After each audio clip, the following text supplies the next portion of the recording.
কাকুলি দিদি, দেখো আমাদের দিকে একটা বাঘ আসছে। বাঁচতে চাইলে চলো তাড়াতাড়ি এখান থেকে পালিয়ে যাই। হ্যাঁ টনি, তাই চল। এরপর টনি আর কাকুলি টমেটোর ঝুড়ি নিয়ে তাড়াতাড়ি সেখান থেকে পালাতে থাকে আর খুব জোরে জোরে উঠতে থাকে। হঠাৎই তাদের পিঠ থেকে টমেটোর ঝুড়িগুলো একটা পুকুরের মধ্যে পড়ে যায়।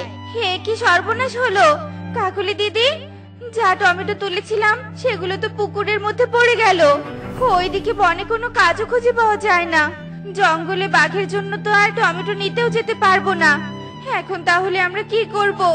এভাবে চললে তো না খেয়ে মরতে হবে। কি আর বলবো টুনি, আমরা আজ দুদিন থেকে না খেয়ে আছি। কালুও বনে কোথাও কাজ খুঁজে পাচ্ছি না, তাই তো তোর সাথে জঙ্গলে টমেটো নিতে গিয়েছিলাম, কিন্তু এখন তো সেগুলো হারিয়ে ফেললাম। এভাবেই টনি আর কাকুলি কথা বলছিল। ঠিক তখনই সেই পথ দিয়ে এক পরী উড়ে যেতেই তাদের সব কথা শুনে ফেলে। এই পাখিরা তো দেখছি বড় বিপদের মধ্যে আছে, আমি বরং ওদের কাছে গিয়ে ওদের সাহায্য করি। এই যে পাখি, আমি তোমাদের সব কথা শুনে সাহায্য করতে এলাম। আমি তোমাদের কর্মের ব্যবস্থা করে দিতে চাই। বলো, কি পেলে তোমরা খুব সহজেই কাজ করতে পারবে? পরি, আমাকে একটা সেলাই মেশিন দিলে আমি সহজেই কাজ করতে পারবো, আর বনের পাখিদের জামা বানালে আমার খাবারের কোনো কষ্ট থাকবে না। আচ্ছা ঠিক আছে, তোমাকে তাই দিব। পরি, আমার চাওটাও শোনো, আমাকে কিছু গহনা দাও, যেগুলো দিয়ে আমি একটা গহনার দোকান দিব। আমার স্বামী দোকান করতে খুব পছন্দ করে। আচ্ছা ঠিক আছে, তাই দিচ্ছি। এই নাও তোমাদের গহনা আর সেলাই মেশিন। পরি, তোমাকে অনেক ধন্যবাদ, তুমি আমাদের অনেক বড় উপকার করলে। তোমার এই উপকারের কথা আমরা কোনোদিন ভুলবো না পরি। এগুলো দিয়ে তোমরা ভালোভাবে কাজ করো, তাহলে একদিন ঠিক তোমরা ধনী পাখি হয়ে যাবে। আমি এবার তাহলে চলি। এসব বলে পরি সেখান থেকে চলে যায়, আর টুনি ও কাকুলি তাদের জিনিসপত্রগুলো নিয়ে বাড়িতে চলে আসে। মা, তুমি এই সেলাই মেশিন কোথায় পেলে? এরপর টুনি টুকিকে সব কথা খুলে বলে। পরিটা তো তাহলে খুব ভালো। মা, আমার বন্ধুরা জামা বানাতে চায়, কিন্তু আমাদের বানাতে কোনো দর্জি নেই, তাই আমি ওদের কাছ থেকে কাপড় নিয়ে আসি। কেমন? তুমি সুন্দর করে জামা বানিয়ে দিবে। আচ্ছা ঠিক আছে রে মা, যা, তবে তাড়াতাড়ি আসিস। জামা বানিয়ে সেই টাকা দিয়ে খাবার কিনে আনতে হবে। আচ্ছা ঠিক আছে মা। বোকা টুনি, দামি কিছু না নিয়ে কিনা সেলাই মেশিন নিয়েছে। তুমি তো অনেক ভালো করেছো কাকুলি। এতগুলো গহনা বিক্রি করলে তো আমরা অনেক টাকা পাবো, যে টাকা বসে খেলেও শেষ হবে না। তাহলে তো কষ্ট করে গহনার দোকানও দিতে হবে না কালু, তাই না বলো? আরে না না, দোকান কেন দিব? এখন থেকে তো তোমাকেও কষ্ট করে খাবার বানাতে হবে না। একজন কাজের পাখিকে দিয়ে বাজার থেকে দামি দামি খাবার নিয়ে আসবো, আর দুজনে মজা করে খেয়ে সারা দিন বিশ্রাম করব। কালু, আমার মনে হচ্ছে আমি স্বপ্ন দেখছি। সত্যি কি আমরা এত টাকার মালিক হয়েছি যে আমাদের বাড়িতে কাজের পাখি আসবে? আরে স্বপ্ন না কাকুলি, এটাই বাস্তব। বিশ্বাস না হলে দাঁড়াও, এক্ষুনি আমি কাজের পাখিকে বাড়িতে নিয়ে আসছি। এরপর কালু বাড়ি থেকে বেরিয়ে কবুতরের বাড়িতে চলে যায়। কবুতর, কবুতর, বাড়িতে আছিস? হ্যাঁ কালু দাদা, আছি। তা তুমি কি কোনো কাজের খোঁজ পেয়েছো? হ্যাঁ পেয়েছি, কিন্তু সেখানে আমি কাজ করব না, তুই একাই কাজ করবি। কিন্তু কেন দাদা, তুমি আবার কোথায় কাজ করবে? কাকুলিকে এক পরী অনেক সোনার গহনা উপহার দিয়েছে, যা বিক্রি করে অনেক টাকা পাওয়া যাবে। আর এত টাকা থাকতে আমি কেন কাজ করব বল? আমরা তো এখন ধনী পাখি হয়ে গেছি। ও, তাহলে তো ভালোই হয়েছে। কিন্তু দাদা, আমার কাজটা কোথায় পেয়েছো? আমার বাড়িতে কাজ করতে হবে। প্রতিদিন একটা করে হাঁস স্বর্ণকারের দোকানে নিয়ে যাবি, আর সেগুলো বিক্রি করে আমাদের জন্য খাবার নিয়ে আসবি। তাহলে তোকে দিনে 1000 টাকা দিব। এখন বল, তুই কাজ করবি নাকি অন্য পাখিকে ডেকে নিব? না না কালু দাদা, আমি কাজ করব। একদিনে 1000 টাকা পেলে আমারও যে অভাব কেটে যাবে। এরপর কালু কবুতরকে নিয়ে তার বাড়িতে চলে আসে। এই দেখো, কবুতরকে নিয়ে এসেছি। কবুতর আর শোন, তোর কাকুলি দিদির কাজগুলো কিন্তু তোকেই করতে হবে। থালা বাসন ধোয়া, ঘর পরিষ্কার করা, এসব। তোকে এর জন্য আরো 1000 টাকা বাড়িয়ে দিলাম। সমস্যা নেই কালু দাদা, আমি সব করব। এখন তাড়াতাড়ি বাজারে গিয়ে হাটে বিক্রি করে পিৎজা, বার্গার, কাচ্চি বিরিয়ানি এইসব খাবারগুলো নিয়ে আসবি। আচ্ছা ঠিক আছে কাকুলি দিদি, আমি এক্ষুনি বাজারে যাচ্ছি। এরপর কবুতর একটা সোনার হার নিয়ে বাজারে চলে যায়। আর এভাবেই বেশ কিছুক্ষণ কেটে যায়। কিছুক্ষণ পর কবুতর খাবার নিয়ে কালুর বাড়িতে চলে আসে। কাকুলি দিদি, কালু দাদা, এই দেখো তোমাদের সব খাবার নিয়ে এসেছি। আর এই নাও বাকি টাকা। আচ্ছা ঠিক আছে, এই নে তোর 1000 টাকা। আর বিকেলে এসে বাড়ির কাজগুলো করিস, কেমন? আর শোন, থালা বাসন ওখানেই রাখবো। তুই এসে আস্তে আস্তে এখান থেকে বাইরে নিয়ে যাবি, কারণ আমরা এখন খাবার খেয়ে ঘুমিয়ে যাব। তাই কোনো ধরনের শব্দ করে আমাদের বিরক্ত করবি না। আচ্ছা ঠিক আছে দিদি। এরপর কবুতর সেখান থেকে বাড়ির দিকে আসতে থাকে। আর তখনই পথে টুনির সাথে তার দেখা হয়ে যায়। কি রে টুনি, কোথায় যাচ্ছিস? পাখিরা কিছু জামা বানাতে দিয়েছে, তাই দোকানে সুতো আনতে যাচ্ছি। তা তুমি কোথায় গিয়েছিলে দাদা? আমি তো কালু দাদার বাড়িতে কাজ পেয়েছি টুনি, সেখান থেকেই এলাম। একদিনের কাজে 2000 টাকা দেয়। এই দেখ, অর্ধেক কাজের জন্য 1000 টাকা দিয়েছে। মানে তুমি কালু দাদার বাড়িতে কি কাজ করো? এরপর কবুতর টুনিকে সব কথা খুলে বলে। কালু দাদা কাকুলি এখন রাজার মতো থাকছে না, ঠিক একদিন এর জন্য তাদের পস্তাতে হবে। হাতে এখন সময় নেই কবুতর দাদা, আমি তাহলে চলি। এসব বলে টুনি সেখান থেকে চলে যায়। আর এভাবেই বেশ কিছুদিন কেটে যায়। কালু কাকুলি প্রতিদিন সোনার হার বিক্রি করে দামি দামি খাবার খেতেই তাদের সব হারগুলো শেষ হয়ে যায়। কবুতর, আজ কাকুলির জন্মদিন, তাই একটা হার বিক্রি করে বাজারের বড় কেকটাই কিনে নিয়ে আসবি, কেমন? কিন্তু গহনার বাক্সে তো আর কোনো হার নেই, তাহলে কি করে বড় কেক নিয়ে আসবো? হার নেই মানে কি বলছিস এসব? তার মানে তুই হারগুলো চুরি করে নিয়ে গেছিস, তাই না? শয়তান কবুতর, তোর অনেক অভাবে দিন কাটছিল বলে আমি তোকে আমার বাড়িতে কাজ দিয়েছিলাম, আর সেই তুই কিনা হারগুলো চুরি করেছিস? বিশ্বাস করো কালু দাদা, আমি কোনো হার চুরি করিনি। আমাকে এত বড় মিথ্যা অপবাদ দিও না। চুরি করে বলছিস মিথ্যা অপবাদ দিচ্ছি? কালু, একে লাঠি দিয়ে মারতে থাকো, দেখবে মার খেতে খেতে ঠিক একসময় সত্যি কথাটা মুখ থেকে বেরিয়ে আসবে। হ্যাঁ কাকুলি, তুমি একদম ঠিক বলেছো। উহ, আমাকে মেরো না কালু দাদা, আমার শরীরে খুব ব্যথা লাগছে। আগে বল, চুরি করা হারগুলো ফিরিয়ে দিবি, তাহলে মার বন্ধ করব। এসব বলে কালু কবুতরকে মারতেই থাকে। আর তখনই টুনি কালুর বাড়ির পাশ দিয়ে উড়ে যেতেই কবুতরের চিৎকার শুনে কালুর বাড়িতে চলে আসে। কালু দাদা, কবুতর দাদাকে মারছো কেন? কবুতর দাদাকে ছেড়ে দাও। মারবে না তো কি করবে টুনি? এই কবুতর আমাদের সোনার হার চুরি করেছে। না টুনি, আমি কোনো হার চুরি করিনি। কাকুলি দিদি সব মিথ্যে বলছে। প্রতিদিন এত দামি দামি খাবার খায় যে হারগুলো বিক্রি করে সব টাকা শেষ হয়ে যায়। আচ্ছা দাঁড়াও, আমি প্রতিদিনের খাবারের টাকা হিসাব করছি, তাহলেই সবটা বের হয়ে যাবে। এখন খাতা কলম দাও তো দেখি। এরপর টুনি কবুতরের কাছে শুনে শুনে খাবারের দামটা খাতায় লিখতে থাকে। আর এক পর্যায়ে টুনি হিসাবটা বের করে ফেলে। এই দেখো কালু দাদা, তোমরা কয়েক মাসে 5 লক্ষ টাকার খাবার খেয়েছো। এখানে সব হিসেব করা আছে, তোমরা ভালো করে দেখো। তাহলে কবুতর কি করে হার চুরি করবে বলো? 50টা হার তো 5 লক্ষ টাকা। ঠিকই তো দেখছি। কবুতর, আমাদেরকে ক্ষমা করে দে, আমি তোর সাথে অন্যায় করে ফেলেছি। আমি ভেবেছিলাম সারা জীবন আমরা বসে খেলেও বুঝি হারগুলো শেষ হবে না, তাই আমি তোকে চোর ভেবেছিলাম। কাকুলি দিদি, কালু দাদা, বসে খেলে রাজারও একদিন রাজ্য শেষ হয়ে যায়, আর তোমরা বলো 50টা হার পেয়ে সারা জীবন বসে খাবে।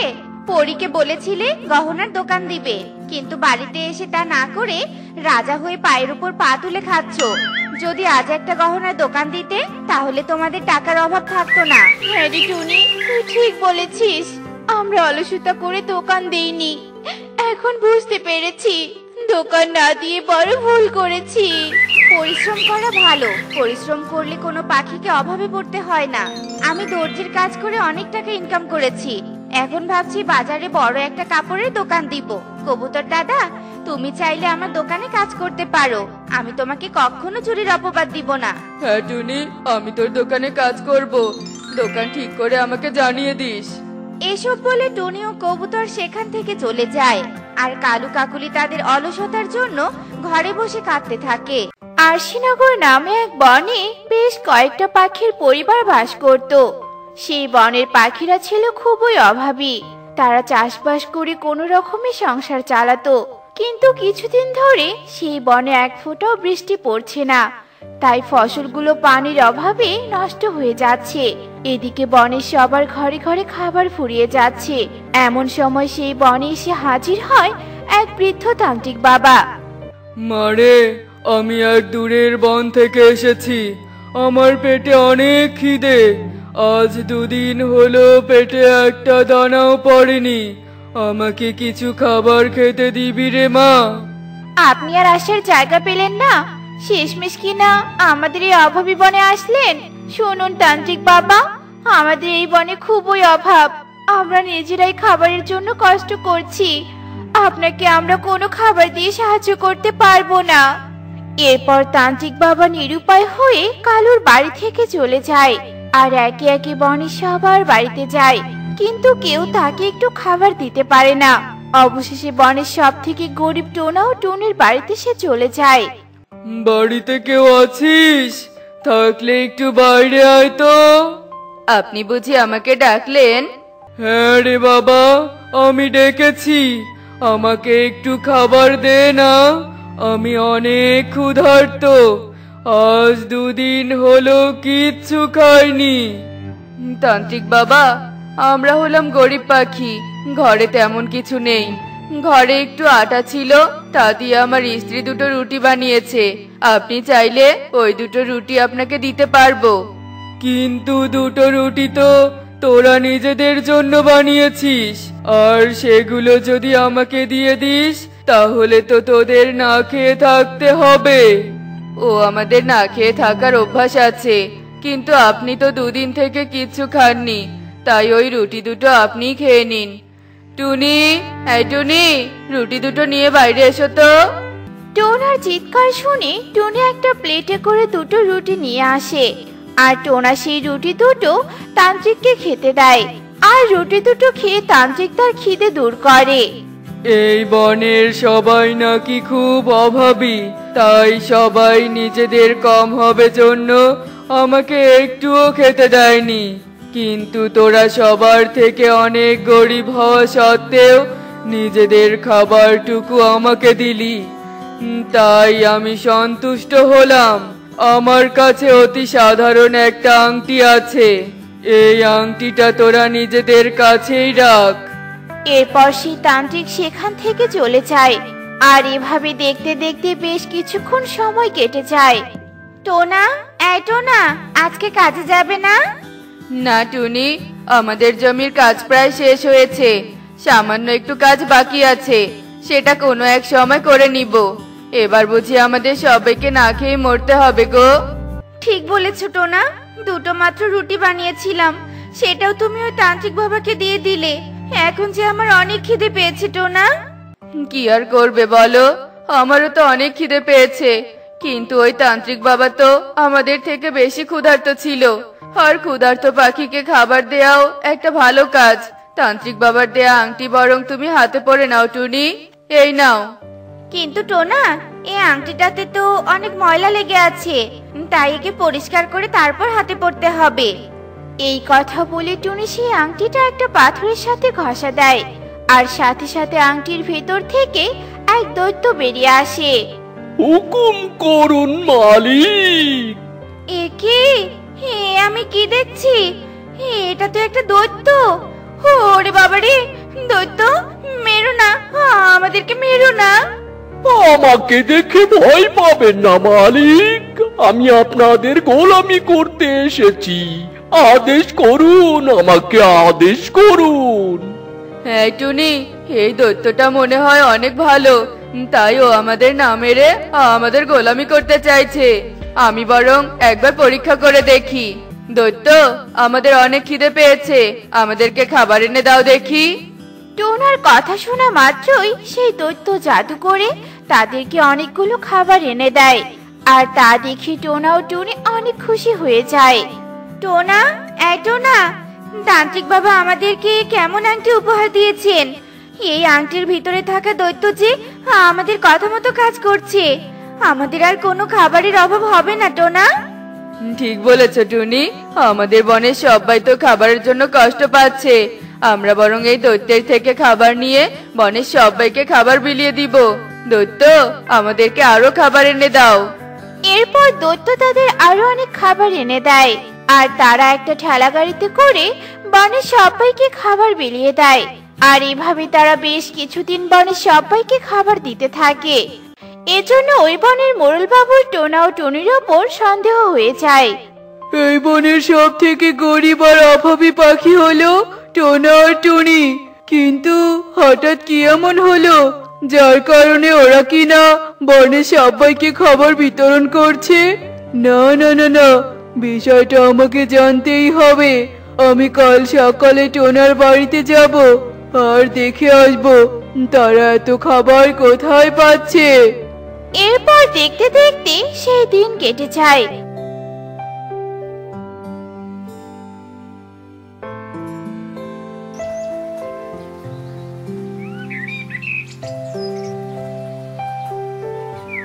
আর পরের দিন সকালে মোড়ল বাবু টোনার বাড়িতে চলে যায়। হুকুম করুন মালিক। আমরা তোমার কাছে বেশি কিছু চেয়ে তোমার কাজ বাড়াতে চাই না। তুমি শুধু রোজ আমাদেরকে অনেকগুলো খাবার দিও, যাতে আমরা বনের সবাইকে খাবার দিয়ে সাহায্য করতে পারি। আমার তান্ত্রিক মালিক আমাকে আপনাদের মতো সৎ পাখিদের সেবা করতে দিয়ে ভালো করেছে। আপনারা দুজন খুব ভালো। এরপর দৈত্য আবারও তাদেরকে অনেকগুলো খাবার দেয়। আর টোনা ও টুনি সেই খাবারগুলো নিয়ে বনের সবাইকে দিতে চলে যায়। তোর মনে এই দৈত্য টোনা ও টুনিকে সাহায্য করছে, কিন্তু এত ভাগ্য করে একটা গোলামি করার দৈত্য পেয়েও এরা কিনা শুধুমাত্র খাবার নিচ্ছে। বোকা টোনা টুনি, এরকম দৈত্যের থেকে সোনা হিরে মুক্ত না নিয়ে খাবার নিচ্ছে। ওই আংটিটা আমার চাই চাই। এরপর মোড়ল বাবু টোনা ও টুনির ঘরে চলে যায় আর সেই আংটিটা চুরি করে নিয়ে তার বাড়িতে চলে যায়। আমি এক্ষুনি এই দৈত্যকে রাখবো আর মনের মতো সোনা হিরে নিব।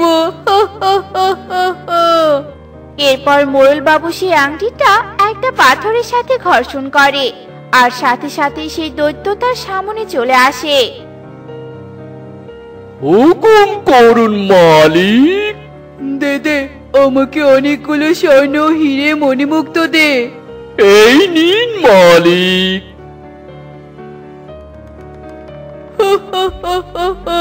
স্বর্ণ? কতগুলো স্বর্ণ! এই দৈত্য, তুই আমাকে আরো অনেক স্বর্ণ দে, যাতে আমি এই বনের সব থেকে বেশি ধনী হয়ে যাই। আর এই বনের সবাইকে পথে ভিখারি করে দে, যাতে বনের সবাই আমার কাছে ভিক্ষা চাইতে আসে।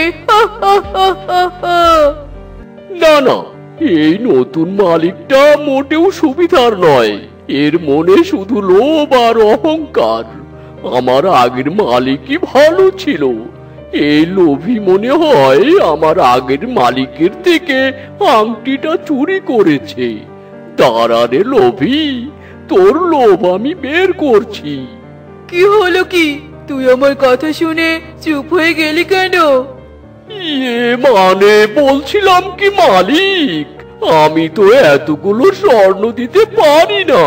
তবে এই নিন, এই আংটি আপনাকে একদিনে অনেক কিছু দিতে পারবে। আর সে কাল সকাল থেকে কাজ শুরু করবে। আর আপনি যে আংটিটা চুরি করেছেন সেটা তাড়াতাড়ি করে ফেরত দিয়ে আসুন। কেননা এই নতুন আংটি থেকে যে দৈত্য আসবে, সে যদি জানতে পারে আপনি একজন চোর, তাহলে আপনাকে কঠিন শাস্তি দিবে। ওরে বাবা, তাই নাকি? আচ্ছা ঠিক আছে, তোর থেকে ভালো কাজ করা দৈত্যকে পেয়ে গেলে তোকে দিয়ে কি লাভ? চলে আয় আংটির ভিতরে। আমি তোকে সহ এই আংটিটিকে ফেরত দিয়ে আসি। এরপর দৈত্য সেই আংটির ভেতরে চলে যায় আর ঈগল সেই আংটিটা নিয়ে গিয়ে ফেরত দিয়ে আসে। আর কিছুক্ষণ পর টোনা ও টনি এক গরিব বাচ্চাকে সাথে নিয়ে বাড়িতে চলে আসে আর আবারও সেই দৈত্যকে বাহিরে ডাকে। শোনো দৈত্য, এই যে এই ছোট মেয়েটির মা অনেক অসুস্থ, টাকার অভাবে চিকিৎসা করাতে পারছে না, তুমি ওকে কিছু টাকা দিতে পারবে? হ্যাঁ পারবো মালিক, এই নাও। এরপর দৈত্য জাদু করে সেই ছোট্ট মেয়েটিকে কিছু টাকা দেয়। এরপর সেই মেয়েটি সেখান থেকে চলে যায়। মালিক, আপনাদেরকে কিছু বলার ছিল। তাই নাকি দৈত্য? বলো শুনি, কি বলবে তুমি? এরপর দৈত্য টোনা ও টনিকে মোড়ল বাবুর আংটি চুরির কথা খুলে বলে। আর তা শুনে টোনা বলে, এ তো অনেক বিপদের লক্ষণ দৈত্য। শোনো দৈত্য, তোমাকে আর এই আংটিতে বন্দী হয়ে থাকতে হবে না, আজকে থেকে তুমি মুক্ত। কেননা তুমি এই আংটিতে থাকলে তোমার যে কোনো সময় বিপদ হয়ে যেতে পারে। আপনাকে অনেক অনেক ধন্যবাদ। তবে যাওয়ার আগে আমি আপনাদেরকে কিছু উপহার দিতে চাই। এরপর দৈত্য জাদু করে টোনা ও টনিকে অনেকগুলো স্বর্ণ আর একটা সিঙ্গারা বাড়ি উপহার দেয়। আর সে সেখান থেকে অদৃশ্য হয়ে যায়। অন্যদিকে মোড়ল বাড়িতে গিয়ে দেখে তার বাড়িটা আগের তুলনায় ভেঙে চুরে গেছে আর সাথে থাকা স্বর্ণগুলো সেখানে নেই। তা দেখে মোড়ল বাবু কান্নায় ভেঙে পড়ে। হায় হায় রে, আমার কি সর্বনাশ হয়ে গেল! ধনী হওয়ার জন্য দৈত্যকে পাওয়ার লোভ করলাম, আর লোভ করায় কিনা আমার নিজের বাড়িটাও হারিয়ে ফেললাম। হায় হায় রে! মোড়ল তার ভুল বুঝতে পেরে কাঁদতে থাকে। অন্যদিকে টোনা ও টনি সুখে দিন কাটাতে থাকে। দেখলে তো বন্ধুরা, লোভের পরিণতি কি হয়। তাই আমাদের লোভ করা উচিত না।